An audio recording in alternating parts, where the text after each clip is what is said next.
Breaking news. Welcome to today's headlines.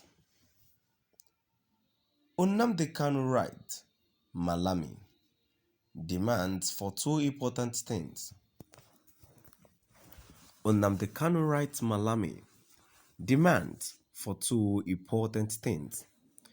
To my dear listeners, what did Nnamdi Kanu demand from Malami?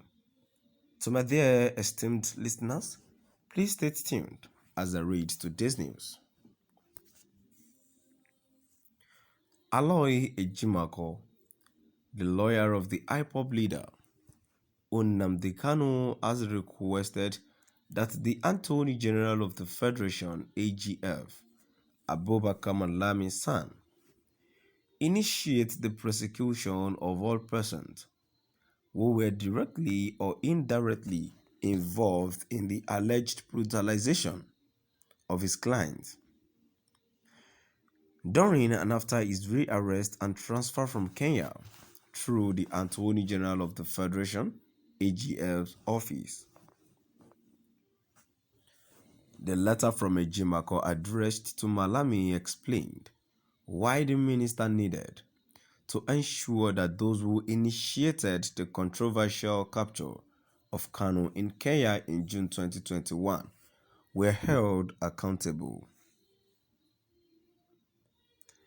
The letter, which was written on March 20, 2022, explained how Kanu had been detained, allegedly manhandled, and transported back to Nigeria without a legal process or pronouncement from either the Kenyan court or the Nigerian court before being released.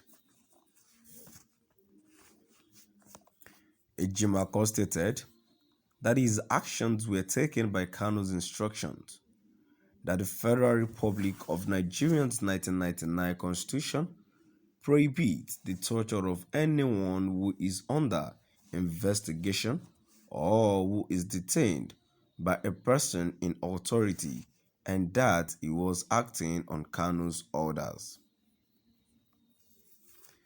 Ejimako's letter reads, "We are solicitors to Mazi Nnamdi Kanu, on whose behalf an instruction will most respectfully bring this complaint under Section 1, A and B, Section 5, Section 6 of the Anti-Torture Act 2017, and Section 174 of the Constitution of Federal Republic of Nigeria."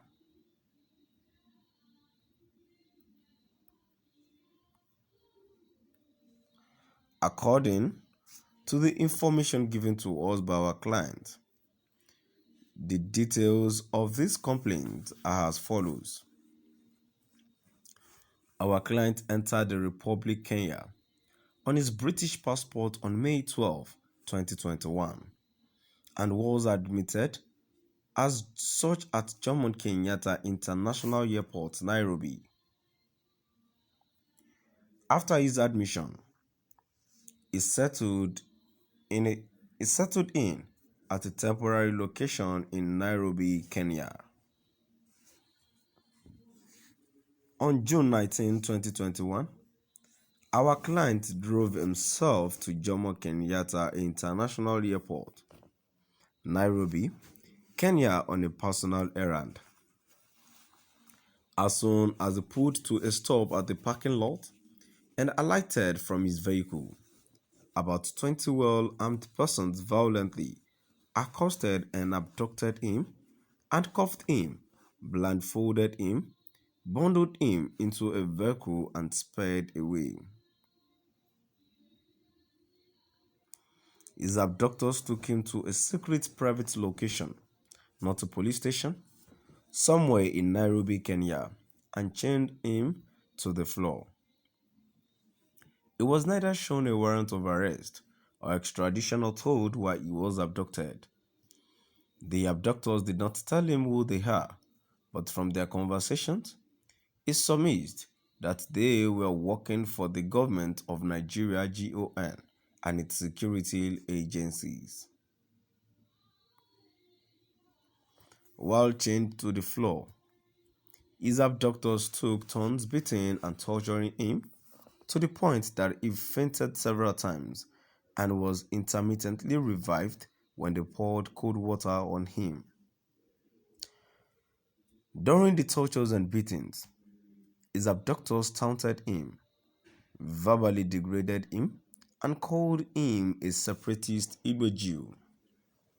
They also told him he will be expelled to Nigeria to face death. He was chained to the floor for 8 days and was thus forced to relieve himself of urine and excrement where he was chained.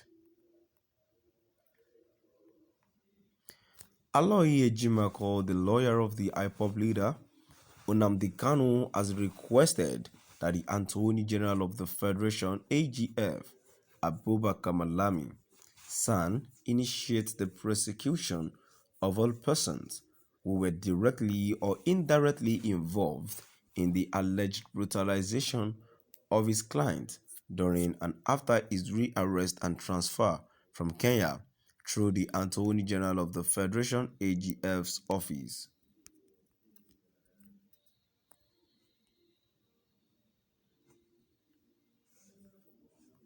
The letter from Ejimako addressed to Malami explained why the minister needed to ensure that those who initiated the controversial capture of Kanu in Kenya in June 2021 were held accountable. The letter, which was written on March 20, 2022, explained how Kanu had been detained, allegedly manhandled, and transported back to Nigeria without a legal process or pronouncement from either the Kenyan court or the Nigerian court before being released.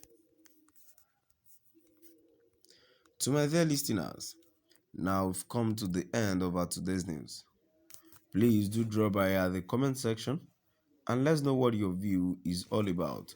Thank you for listening.